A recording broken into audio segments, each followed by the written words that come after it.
আসসালামু আলাইকুম এভরিওয়ান, সবাইকে ওয়েলকাম জানিয়ে আজকে আমার এই ব্লগটি শুরু করছি। আজকে আমি আপনাদেরকে কালামারি ফ্রাই করে দেখাবো। তার জন্য আমি এখানে কিছু স্কুইড নিয়ে নিয়েছি। আপনারা এই ধরনের স্কুইডগুলো যে কোনো সুপার শপে এরকম রেডি করা পেয়ে যাবেন। আমি এগুলোকে খুব ভালোভাবে ধুয়ে এভাবে কাট করে নিয়েছি রিং রিং, আপনারা দেখছেন।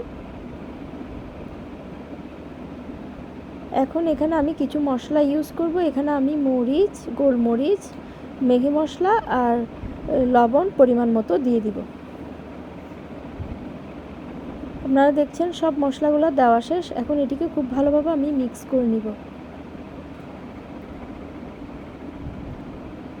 এখন সব মশলাগুলো মিক্স করা শেষ। এখন এটিকে আমরা আধা ঘন্টার জন্য ম্যারিনেট করে রাখব।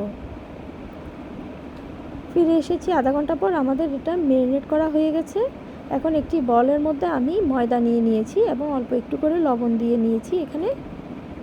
এখন এখানে আমরা বিস্কুটগুলো দিয়ে খুব ভালোভাবে এটিকে মিক্স করে নিব, স্কুটের গায়ে যাতে সব ময়দাগুলো লাগে, যেমনটা আমরা চিকেন ফ্রাই করার সময় করে থাকি।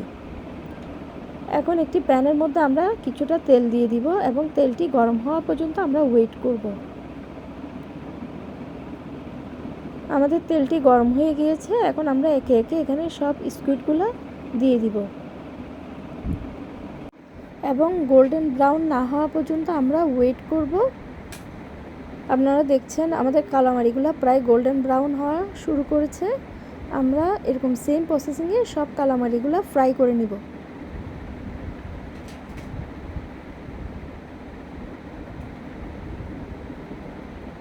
তৈরি হয়ে গেল আমাদের মজাদার স্বাদের কালামারি ফ্রাই।